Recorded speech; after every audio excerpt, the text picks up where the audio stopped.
অসাংবিধানিক চাপ, রাষ্ট্রীয় বিচ্ছিন্নতা এবং ক্ষমতার অন্দরে অদৃশ্য ষড়যন্ত্র।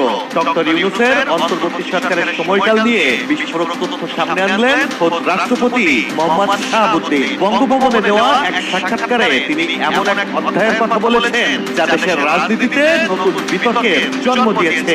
রাষ্ট্রপতি বলেন ১.৫ বছর তিনি কার্যত বিচ্ছিন্ন অবস্থায় ছিলেন। তাকে কেন্দ্র করে নানা চক্রান্ত চললেও তিনি কোনো আলোচনায় ছিলেন না। সাংবিধানিক ধারাবাহিকতা ভেঙে রাষ্ট্রপতিকে অপসারণের একাধিক চেষ্টা হয়েছিল বলেও দাবি করেন তিনি। 22 অক্টোবর 2024 বঙ্গভবন ঘেরাও, তারপর ঘেরাও। 22 অক্টোবর 2024 বঙ্গভবন ঘেরাওয়ের রাতকে তিনি বর্ণনা করেন বিভীষিকাময় হিসেবে। তার ভাষায় সংঘবদ্ধভাবে লোক জড়ো করে পরিস্থিতি অস্থিতিশীল করার চেষ্টা হয়েছিল। নিরাপত্তা বাহিনীর 3 স্তরের সুরক্ষা বলয় না থাকলে পরিস্থিতি ভয়াবহ হতে পারত। রাষ্ট্রপতি অভিযোগ করেন তাকে রাষ্ট্রীয় কর্মকাণ্ড থেকে দূরে রাখা হয়েছিল। বিদেশ সফর স্থগিত, কূটনৈতিক আমন্ত্রণ বাতিল, এমনকি বিদেশের বাংলাদেশ স্টেশনগুলো থেকে রাষ্ট্রপতির ছবি সরিয়ে দেওয়ার ঘটনাও তাকে বিস্মিত করেছে। 2 বার বিদেশ সফর উনি করতে দেন।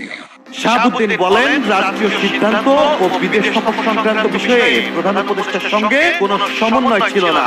ডক্টর ইউনূস একাধিকবার বিদেশ সফরের পরও তাকে অবহিত করেনি, যা সাংবিধানিক বিধানের স্পষ্ট লঙ্ঘন। রাষ্ট্রপতি আরো দাবি করেন তাকে অপসারণের বিকল্প পথ হিসেবে একজন সাবেক প্রধান বিচারপতিকে বসানোর পরিকল্পনাও করা হয়েছিল, তবে সাংবিধানিক বাধার কারণে তা বাস্তবায়িত হয়নি।